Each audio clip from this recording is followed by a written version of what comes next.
We are so close to the end. Um, so close to the end. So we're reading George Orwell's 1984, and it's broken up into three sections, and then each of those sections is broken up into chapters. And so tonight we are reading chapters 3 and 4 from section 3. So we're for real, and like after tonight there'll be like 20, maybe 30 pages left. So we'll do it all tomorrow. But alas, tonight we start George Orwell's 1984, section 3, chapters 3 and 4. Chapter 3. There are 3 stages in your reintegration, said O'Brien. There is learning, there is understanding, and there is acceptance. It is time for you to enter upon the second stage. As always, Winston was lying flat on his back. But of late, his bonds were looser. They still held him to the bed, but he could move his knees a little and could turn his head from side to side and raise his arms from the elbow. The dial also had grown to be less of a terror. He could evade its pangs if he was quick-witted enough. It was chiefly when he showed stupidity that O'Brien pulled the lever. Sometimes they got through a whole session without the use of the dial. He could not remember how many sessions there had been. The whole process seemed to stretch out over a long, indefinite time, weeks possibly, and the intervals between the sessions might sometimes have been days, sometimes only an hour or two. As you lie there, said O'Brien, you have often wondered, you have even asked me, why the Ministry of Love should expend so much time and trouble on you. And when you were free, you were puzzled by what was essentially the same question. You could grasp the mechanics of the society you lived in, but not its underlying motives. Do you remember writing in your diary, I understand how, I do not understand why? It was when you thought about why that you doubted your own sanity. You've read the book, Goldstein's book, or parts of it at least. Did it tell you anything that you did not know already? Have you read it? Said Winston. I wrote it. That is to say, I collaborated in writing it. No book is produced individually, as you know. Is it true what it says? As description, yes. The program it sets forth is nonsense. The accumulation of knowledge, the gradual spread of enlightenment, ultimately a proletarian rebellion, the overthrow of the party. You foresaw yourself that that was what it would say.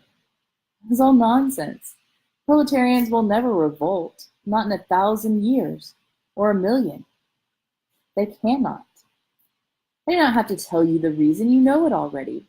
If you have ever cherished any dreams of violent insurrection, you must abandon them. There is no way in which the party can be overthrown. The rule of the party is forever. Make that the starting point of your thoughts. He came closer to the bed. Forever, he repeated. And now let us get back to the question of how and why. You understand well enough how the party maintains itself in power. Now tell me why we cling to power. What is our motive? Why should we want power? Go on, speak. He added as Winston remained silent. Nevertheless, Winston did not speak for another moment or two. A feeling of weariness had overwhelmed him. The faint, mad gleam of enthusiasm had come back into O'Brien's face. He knew in advance what O'Brien would say. that the party did not seek power for its own ends, but only for the good of the majority, that it sought power because men in the mass were frail, cowardly creatures who could not endure liberty or face the truth and must be ruled over and systematically deceived by others who were stronger than themselves. That the choice for mankind lay between freedom and happiness, and that for the great bulk of mankind, happiness was better. That the party was the eternal guardian of the weak, a dedicated sect doing evil that good might come, sacrificing its own happiness to that of others. The terrible thing, thought Winston, the terrible thing was that when O'Brien said this, he would believe it. You could see it in his face. O'Brien knew everything, 1,000 times better than Winston. He knew what the world was really like, in what degradation the mass of human beings lived, and by what lies and barbarities the party kept them there. He had understood it all, weighed it all, and it made no difference. All was justified by the ultimate purpose. What can you do, thought Winston, against the lunatic who is more intelligent than yourself, who gives your arguments a fair hearing, and then simply persists in his lunacy? You're ruling over us for our own good, he said feebly. You believe that human beings are not fit to govern themselves, and therefore... He started and almost cried out. A pang of pain had shot through his body. O'Brien pushed the lever up the dial to 35. That was stupid, Winston, stupid, he said. You should know better than to say a thing like that. He pulled the lever back and continued. Now I will tell you the answer to my question. It is this. The party seeks power entirely for its own sake. We're not interested in the good of others. We're interested solely in power. Not wealth or luxury or long life or happiness. Only power, pure power. What pure power means, you will understand presently. We are different from all the oligarchies of the past, and that we know what we are doing. All the others, even those who resembled ourselves, were cowards and hypocrites. The German Nazis and the Russian communists came very close to us in their methods, but they never had the courage to recognize their own motives. They pretended, perhaps they even believed, that they had seized power unwillingly and for a limited time, and that just round the corner there lay a paradise where human beings would be free and equal. We're not like that. We know that no one ever seizes power with the intention of relinquishing it. Power is not a means, it is an end. One does not establish a dictatorship in order to safeguard a revolution. One makes the revolution in order to establish the dictatorship. The object of persecution is persecution. The object of torture is torture. The object of power is power. Now do you begin to understand me? Winston was struck, as he had been struck before, by the tiredness of O'Brien's face. It was strong and fleshy and brutal. It was full of intelligence and a sort of controlled passion before which he felt himself helpless. But it was tired. There were pouches under the eyes, the skin sagged from the cheekbones. O'Brien leaned over him, deliberately bringing the worn face nearer. You were thinking, he said, but my face is old and tired. You are thinking that I talk of power, and yet I am not even able to prevent the decay of my own body. Can you not understand, Winston, that the individual is only a cell? The weariness of the cell is the vigor of the organism. Do you die when you cut your fingernails?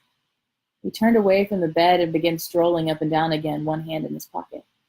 We are the priests of power, he said. God is power, but at present power is only a word so far as you are concerned. It is time for you to gather some idea of what power means. The first thing you must realize is that power is collective.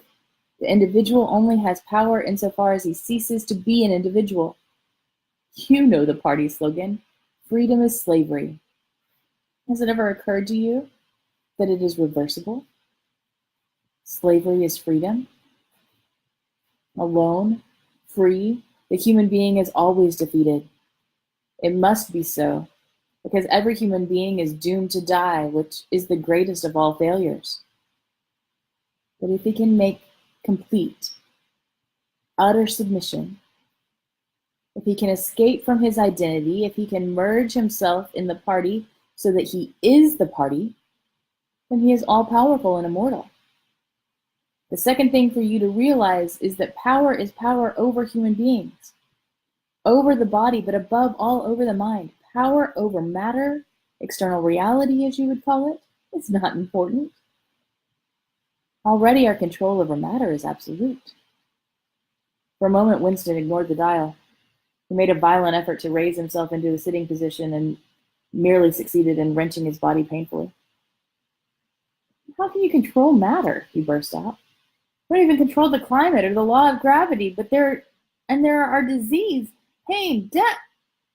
O'Brien silenced him by the movement of a hand. We control matter because we control the mind. Reality is inside the skull. You will learn by degrees, Winston. There is nothing that we did not do. Invisibility, levitation, anything. I could float off this floor like a soap bubble if I wished to. I do not wish to, because the party does not wish it.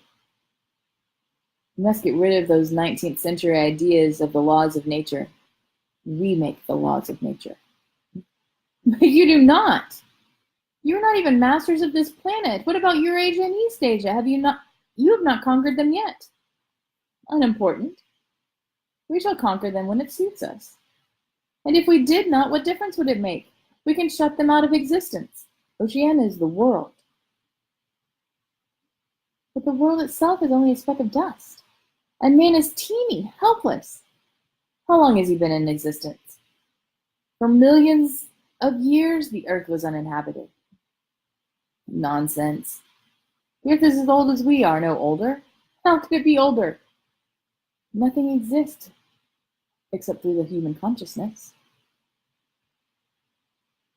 But the rocks are full of the bones of extinct animals. Mammoths and mastodons and enormous reptiles which lived here long before man was ever heard of. Have you ever seen those bones, Winston? Of course not. 19th century biologists invented them. Before man, there was nothing. After man, if he could come to an end, there could be nothing. Outside man, there is nothing. The whole universe is outside us. Look at the stars. Some of them are 1,000,000 light years away. They are out of our reach forever. What are the stars? Said O'Brien indifferently. They are bits of fire a few kilometers away. We could reach them if we wanted to, or we could block them out. The earth is the center of the universe. The sun and stars go round it. Winston made another convulsive movement. This time, he did not say anything. O'Brien continued as though answering a spoken objection. For certain purposes, of course, that is not true. When we navigate the ocean, when we predict an eclipse, we often find it convenient to assume that the earth goes around the sun and that the stars are millions upon millions of kilometers away. But what of it? Do you suppose it is beyond us to produce a dual system of astronomy? The stars can be near or distant, according as we need them. Do you suppose our mathematicians are unequal to that? Have you forgotten doublethink? Winston shrank back upon the bed. Whatever he said, this swift answer crushed him like a bludgeon. And yet he knew that he was in the right. The belief that nothing exists outside your own mind, surely there must be some way of demonstrating that it was false. Had it not been exposed long ago as a fallacy? There was even a name for it which he had forgotten. A faint smile twitched on the corners of O'Brien's mouth as he looked down at him. Told you, Winston, he said. that metaphysics is not your strong point. The word you are trying to think of is solipsism. But you are mistaken. This is not solipsism. Collective solipsism, if you like, but that is a different thing. In fact, the opposite thing. All this is a digression. He added in a different tone. The real power, the power we have fought for night and day, is not the power over things, but over men. He paused, and for a moment assumed again his air of a schoolmaster questioning a promising pupil. How does one man assert his power over another, Winston? Winston thought. By making him suffer, he said. Exactly, by making him suffer. Obedience is not enough. Unless he is suffering, how can you be sure that he is obeying your will and not his own? Power is inflicting pain and humiliation. Power is in tearing human minds to pieces and putting them together again in new shapes of your own choosing. You begin to see then what kind of world we are creating? It is the exact opposite of the stupid hedonistic utopias that the old reformers imagined. A world of fear and treachery and torment, a world of trampling and being trampled upon, a world which will grow not less but more merciless as it refines itself. Progress in our own world will be progress toward more pain. The old civilizations claimed that they were founded on love and justice. Ours is founded upon hatred. In our world, there will be no emotions except fear, rage, triumph, and self-abasement. Everything else we shall destroy. Everything. Already we are breaking down the habits of thought which have survived from before the revolution. We've cut the links between child and parent, between man, and between man and woman. No one dares trust a wife or a child or a friend any longer. In the future, there will be no wives and no friends. Children will be taken from their mothers at birth, as one takes eggs from a hen. The sex instinct will be eradicated. Procreation will be an annual formality like the renewal of a ration card.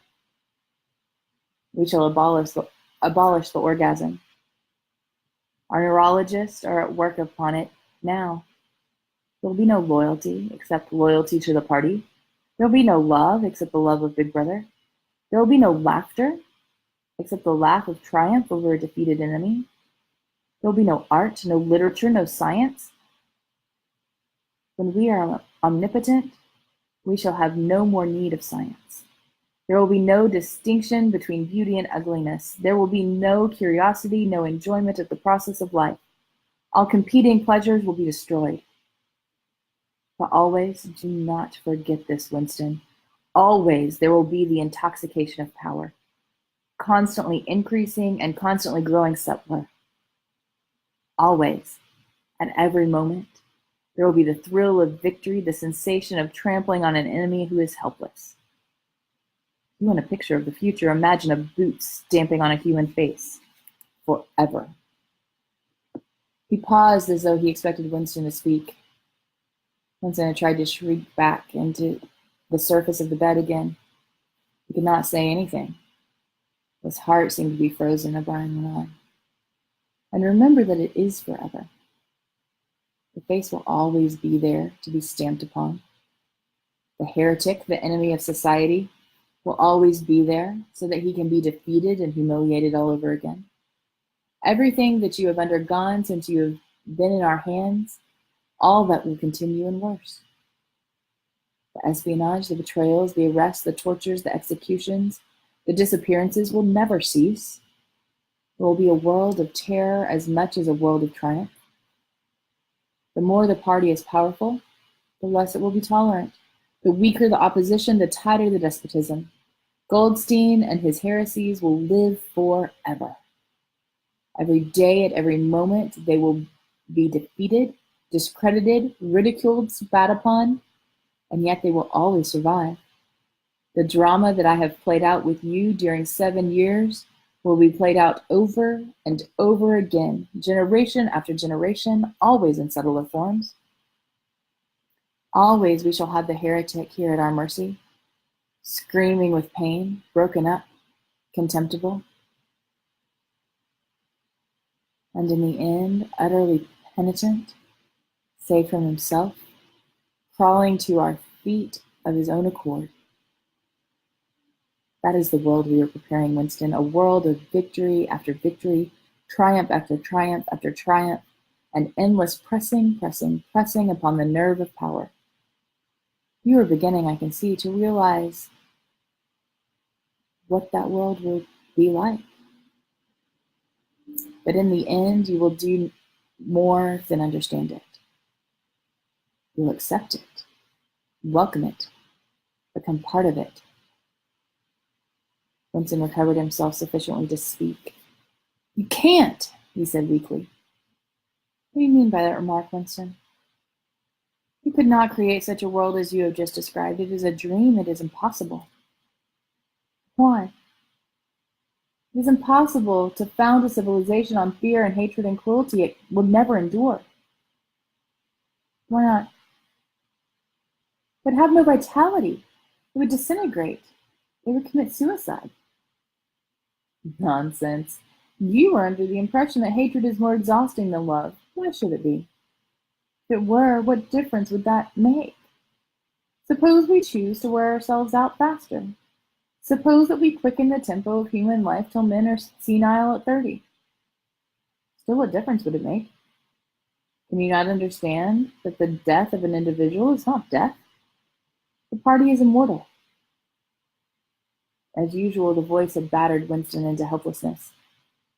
Moreover, he was in dread that if he persisted in his disagreement, O'Brien would twist the dial again. And yet he could not keep silent.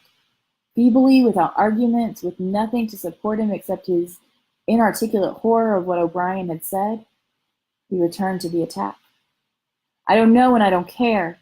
Somehow you will fail. Something will defeat you. Life will defeat you. We control life, Winston, and at all its levels. You are imagining that there is something called human nature, which will be outraged by what we do and will turn against us. But we create human nature. Men are infinitely malleable. Or perhaps you have returned to your old idea that the proletarians or the slaves will arise and overthrow us. Put it out of your mind. They are helpless, like the animals. Humanity is the party. The others are outside, irrelevant. I don't care. In the end, they will beat you. Sooner or later, they will see you for what you are, and then they will tear you to pieces. Do you see any evidence that that is happening? Any reason why it should? No. I believe it. I know that you will fail. There is something in the universe, I don't know, some spirit, some principle that you will never overcome. Do you believe in God, Winston? No. Then what is it, this principle, that will defeat us? I don't know. The spirit of man. And do you consider yourself a man? Yes. You were a man, Winston. You are the last man. Your kind is extinct. We are the inheritors. Do you understand that you are alone? You are outside history. You are non-existent. His manner changed, and he said more harshly, and you consider yourself morally superior to us, with our lies and our cruelty? Yes, I consider myself superior. Brian did not speak. Two other voices were speaking. After a moment, Winston recognized one of them as his own. It was a soundtrack of the conversation he had had with O'Brien on the night that he had enrolled himself in the Brotherhood. He heard himself promising to lie, to steal, to forge, to murder, to encourage drug taking and prostitution, to disseminate venereal diseases, to throw vitriol in a child's face. O'Brien made a small, impatient gesture, as though to say that the demonstration was hardly worth making. And then he turned a switch, and the voices stopped. "Get up from that bed," he said. The bonds had loosened themselves. Winston lowered himself to the floor and stood up unsteadily. "You are the last man," said O'Brien. "You are the guardian of the human spirit. You shall see yourself as you are. Take off your clothes." Winston undid the bit of string that held his overalls together. The zip fastener had long since been wrenched out of them. He could not remember whether, at any time since his arrest, he had taken off all his clothes at one time. Beneath the overalls, his body was looped with filthy yellowish rags, just recognizable as the remnants of underclothes. As he slid them to the ground, he saw that there was a three-sided mirror in the far end of the room. He approached it, then stopped short. An involuntary cry had broken out from him. "Go on," said O'Brien. "Stand between the wings of the mirror. You shall see the side view as well." He stopped because he was frightened. A bowed, gray-colored, skeleton-like thing was coming towards him. Its actual appearance was frightening, and not merely the fact that he knew it to be himself. He moved closer to the glass. The creature's face seemed to be protruded because of its bent carriage. A forlorn jailbird's face with a knobby forehead running back into a bald scalp, a crooked nose and a battered-looking cheekbones, above which the eyes were fierce and watchful. The cheeks were seamed. The mouth had a drawn-in look. Certainly it was his own face, but it seemed to him that it had changed more than he had changed on the inside. The emotions it registered would be different from the ones he felt. He had gone partially bald. For the first moment, he had thought that he had gone gray as well, but it was only the scalp that was gray. Except for his hands and a circle of his face, his body was gray all over with ancient ingrained dirt. Here and there, under the dirt, there were red scars of wounds, and near the ankle, the varicose ulcer was an inflamed mass of flakes of skin peeling off of it. But the truly frightening thing was the emaciation of his body. The barrel of the ribs was as narrow as that of a skeleton. The legs had shrunk so the knees were thicker than the thighs. He saw now what O'Brien had meant about seeing the side view. The curvature of the spine was astonishing. Thin shoulders were hunched forward so as to make a cavity of the chest. The scraggy neck seemed to be bending double under the weight of the skull. At a guess, he would have said that it was the body of a man of 60, suffering from some malignant disease. "You have thought sometimes," said O'Brien, "that my face, the face of the member of the inner party, looks old and worn. What do you think of your own face?" He seized Winston's shoulders and spun him around till he was facing him. "Look at the condition you are in," he said. "Look at this filthy grime all over your body. Look at the dirt between your toes. Look at that disgusting running sore on your leg. Do you know that you stink like a goat? Probably you have ceased to notice it. Look at your emaciation. Do you see? I can make my thumb and forefinger meet around your bicep. I could snap your neck like a carrot.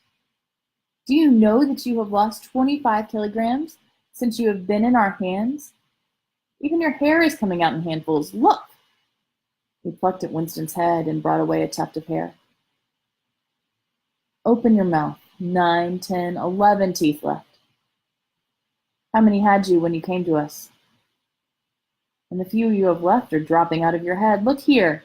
Seized one of Winston's remaining front teeth between a powerful thumb and forefinger. A twinge of pain shot through Winston's jaw.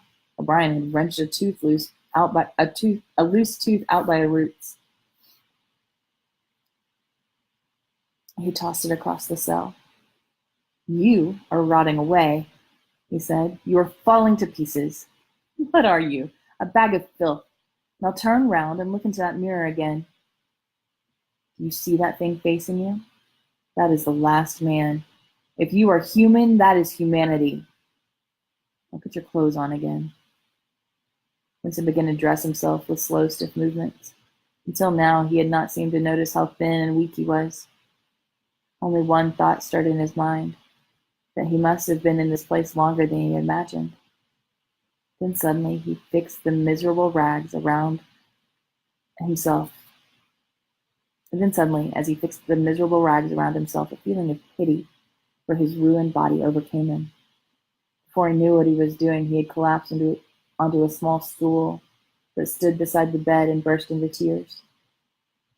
He was aware of his ugliness, his gracelessness, a bundle of bones and filthy underclothes sitting weeping in the harsh white light.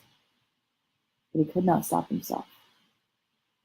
O'Brien laid a hand on his shoulder, almost kindly. "It will not last forever," he said. "You can escape from it whenever you choose. Everything depends on yourself." "You did it!" sobbed Winston. "You reduced me to this state." "No, Winston, you reduced yourself to it. This is what you accepted when you set yourself up against the party. It was all contained in that first act. Nothing has happened that you did not foresee." He paused and then went on. "We have beaten you, Winston. We have broken you up. You have seen what your body is like. Your mind is in the same state. I do not think there can be much pride left in you. You have been kicked and flogged and insulted. You have screamed with pain. You have rolled on the floor in your own blood and vomit. You have whimpered for mercy. You have betrayed everybody and everything. Can you think of a single degradation that has not happened to you?" Winston had stopped weeping. Though the tears were still oozing out of his eyes, he looked up at O'Brien. "I have not betrayed Julia," he said. O'Brien looked down at him thoughtfully. "No," he said. "No, that is perfectly true. You have not betrayed Julia." The peculiar reverence for O'Brien, which nothing seemed able to destroy, flooded Winston's heart again. How intelligent, he thought. How intelligent. Never did O'Brien fail to understand what was said to him. Anyone else on Earth would have answered promptly that he had betrayed Julia. For what was there that they had not screwed out of him under the torture? He had told them everything he knew about her. Her habits, her character, her past life. He had confessed in the most trivial detail everything that had happened in their meetings, all that he had said to her and she to him, their black market meals, their adulteries, their vague plotting against the party, everything. And yet, in the sense in which he intended the word, he had not betrayed her, did not stop loving her. His feeling toward her had remained the same. O'Brien had seen what it meant. O'Brien had seen what he meant without the need for explanation. "Tell me, how soon will they shoot me?" "It might be a long time," said O'Brien. "You are a difficult case, but do not give up hope. Everything's cured sooner or later. In the end, we shall shoot you." Chapter 4. He was much better. He was growing fatter and stronger every day, if it was proper to speak of days. The white light and the humming sound were the same as ever, but the cell was a little more comfortable than the others he had been in. There were a pillow and mattress on the plank bed and a stool to sit on. They had given him a bath. They allowed him to wash himself fairly frequently in a tin basin. They gave him warm water to wash with. They had given him new underclothes and a clean suit of overalls. They dressed his varicose ulcer with soothing ointment. They had pulled out the remnants of his teeth and given him a new set of dentures. Weeks or months must have passed. It would have been possible now to keep count of the passage of time if he felt any interest in doing so. Since he was being fed at what appeared to be regular intervals. He was getting, he judged, 3 meals in the 24 hours. Sometimes he wondered dimly whether he was getting them by night or by day. Food was surprisingly good, with meat at every third meal. Once there was even a packet of cigarettes. He had no matches, but the never-speaking guard who brought the food would have given him a light. The first time he tried to smoke, it made him sick, but he persevered and spun the packet out for a long time, smoking half the cigarette after each meal. They had given him a white slate with a stump of pencil tied to the corner. At first, he made no use of it. Even when he was awake, he was completely torpid. Often he would lie from one meal to the next almost without stirring, sometimes asleep, sometimes waking into vague reveries in which it was too much trouble to open his eyes. He had long grown used to sleeping with a strong light in his face. It seemed to make no difference, except that one's dreams were more coherent. He dreamed a great deal all through this time, and they were always happy dreams. He was in the golden country, and he was sitting among enormous, glorious, sunlit ruins, with his mother, with Julia, with O'Brien, not doing anything, merely sitting in the sun, talking of peaceful things. Such thoughts as he had when he was awake were mostly about his dreams. He seemed to have lost the power of intellectual effort, now that the stimulus of pain had been removed. He was not bored. He had no desire for conversation or distraction, merely to be alone, not to be beaten or questioned, to have enough to eat, and to be clean all over. It was completely satisfying. By degrees, he had come to spend less time in sleep, but he still felt no impulse to get off the bed. All he cared for was to lie quiet and feel the strength gathering in his body. He would finger himself here and there, trying to make sure that it was not an illusion, that his muscles were growing rounder and that his skin tauter. Finally, it was established beyond a doubt that he was growing fatter. His thighs were now definitely thicker than his knees. After that, reluctantly at first, he began exercising himself regularly. In a little while, he could walk 3 kilometers, measured by pace in the cell. His bowed shoulders were growing straighter. He attempted more elaborate exercises and was astonished and humiliated to find the things that he could not do. He could not move out at a walk. He could not hold his stool out at arm's length. He could not stand on one leg without falling over. He squatted down on his heels and found that was agonizing pains in his thighs and calves. He could just lift himself to the standing position. He lay flat on his belly and tried to lift his weight by his hands. It was hopeless. He could not raise himself a centimeter. But after a few more days, a few more meal times, even that feat was accomplished. A time came when he could do it 6 times running. He began to grow actually proud of his body and to cherish an intermittent belief that his face was also growing back to normal. Only when he chanced to put his hand on his bald scalp did he remember the seamed, ruined face that had looked at him from the mirror. His mind grew more active. He sat down on the plank bed, his back against the wall, the slate at his knees, and set to work deliberately at the task of re-educating himself. He had capitulated. That was agreed. In reality, he saw now that he had been ready to capitulate long before he had taken the decision. From the moment when he was inside the Ministry of Love, and yes, even during those minutes when he and Julia had stood helpless while the iron voice from the telescreen told them what to do, he had grasped the frivolity, the shallowness of his attempt to set himself against the power of the party. He knew now that for 7 years the thought police had watched him like a beetle under a magnifying glass. There was no physical act, no word spoken aloud that they had not noticed, no train of thought that they had not been able to infer.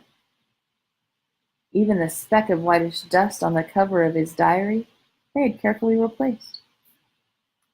They had played soundtracks to him, shown in photographs. Some of them were photographs of Julian himself. Yes, even he could not fight against the party any longer. Besides, the party was in the right. It must be so. How could the immortal collective brain be mistaken? By what external standard could you check its judgments?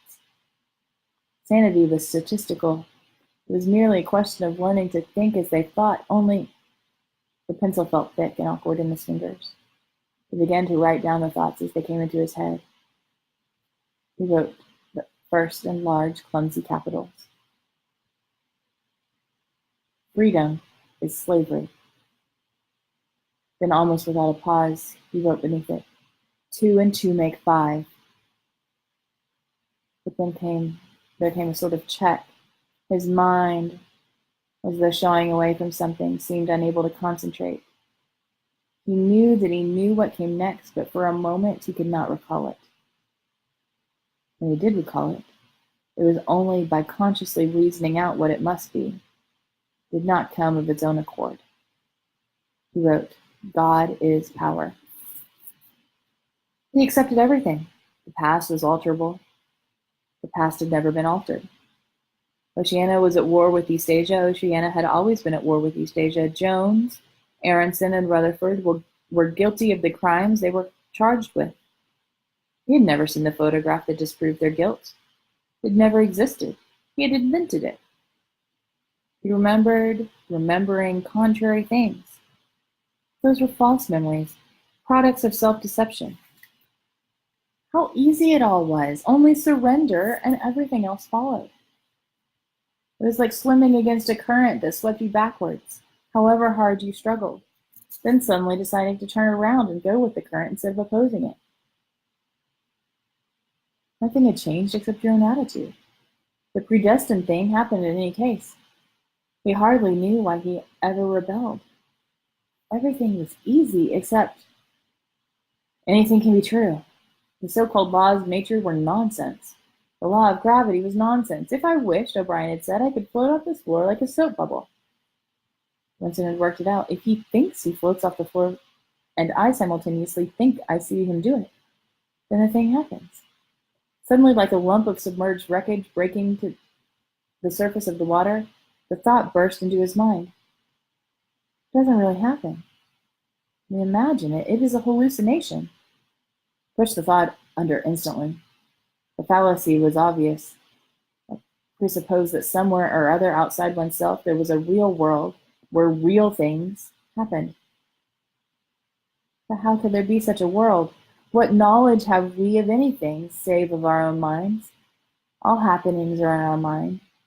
Whatever happens in all minds truly happens. He had no difficulty in disposing of the fallacy, and he was in no danger of succumbing to it. He realized, nevertheless, that it ought never to have occurred to him. The mind should develop a blind spot whenever a dangerous thought presented itself. The process should be automatic, instinctive. Crime stop, they called it in Newspeak. He set to work to exercise himself in crime stop. He presented himself with propositions. The party says the earth is flat. The party says the ice is heavier than water. And trained himself in not seeing or understanding the arguments that contradicted them. It was not easy. It needed great powers of reasoning and improvisation. The arithmetical problems raised, for instance, by such a statement as 2 and 2 make 5 were beyond his intellectual grasp.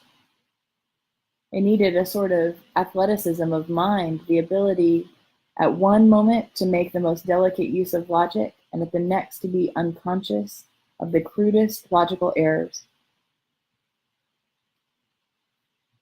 Stupidity was as necessary as intelligence, and as difficult to attain. All the while, with one part of his mind, he wondered how soon they would shoot him. Everything depends on yourself, O'Brien said. But he knew that there was no conscious act by which it could bring it nearer. It might be 10 minutes hence or 10 years. They might keep him for years in solitary confinement. They might send him to a labor camp. They might release him for a while, as they sometimes did. It was perfectly possible that before he was shot, the whole drama of his arrest and interrogation would be enacted all over again. The one certain thing was that death never came at the expected moment. The tradition, the unspoken tradition, somehow you knew it, though you never heard it said, was that they shot you from behind, always in the back of the head, without warning, as you walked down a corridor from cell to cell. One day was not the right expression, just as probably it was the middle of the night. Once, he fell into a strange, blissful reverie. He was walking down the corridor waiting for the bullet. He knew that it was coming in another moment. Everything was settled, smoothed out, reconciled. There were no more doubts, no more arguments, no more pain, no more fear. His body was healthy and strong. He walked easily, with the joy of movement and with the feeling of walking in sunlight. He was not any longer in the narrow white corridors of the Ministry of Love. He was in the enormous sunlit passage, kilometer wide, down which he had seemed to walk in a delirium induced by drugs. He was in the golden country, following the foot track across the old rabbit crop pasture. He could feel a sort of springy turf under his feet and the gentle sunshine on his face. At the edge of the field were elm trees, faintly stirring, and somewhere beyond that was the stream where the dace lay in the green pools under the willows. Suddenly, he started up with a shock of horror. The sweat broke out on his backbone. He heard himself cry aloud, "Julia, Julia, Julia, Julia, my love, Julia." For a moment, he had an overwhelming hallucination of her presence. She had seemed not merely with him, but inside him. It was as though she had got into the texture of his skin. In that moment, he had loved her far more than he had ever done when they were together and free. Also, he knew that somewhere or other, she was still alive and needed his help. He lay back on the bed and tried to compose himself. What had he done? How many years had he added to his servitude by that moment of weakness? In another moment, he would hear the tramp boots outside. They would not let such an outburst go unpunished. They would know now, if they had not known before, that he was breaking the agreement he had made with them. He obeyed the party, but he still hated the party. In the old days, he had hidden the heretical mind beneath the appearance of conformity. Now he had retreated a step further. In the mind he had surrendered, but he had hoped to keep the inner heart inviolate. He knew that he was in wrong, but he preferred to be in wrong. They would understand that. O'Brien would understand it. It was all confessed in that single foolish cry. He would have to start all over again. It might take years. He ran a hand over his face, trying to familiarize himself with the new shape. There were deep furrows in the cheeks. The cheekbones felt sharp, the nose flattened. Besides, since last seeing himself in the glass, he had been given a complete new set of teeth. It was not easy to preserve inscrutability when you did not know what your face looked like. In any case, mere control of the features was not enough. For the first time, he perceived that if you want to keep the secret, you must also hide it from yourself. You must know all the while that it is there. Until it is needed, you must never let it emerge into your consciousness in any shape that can be given a name.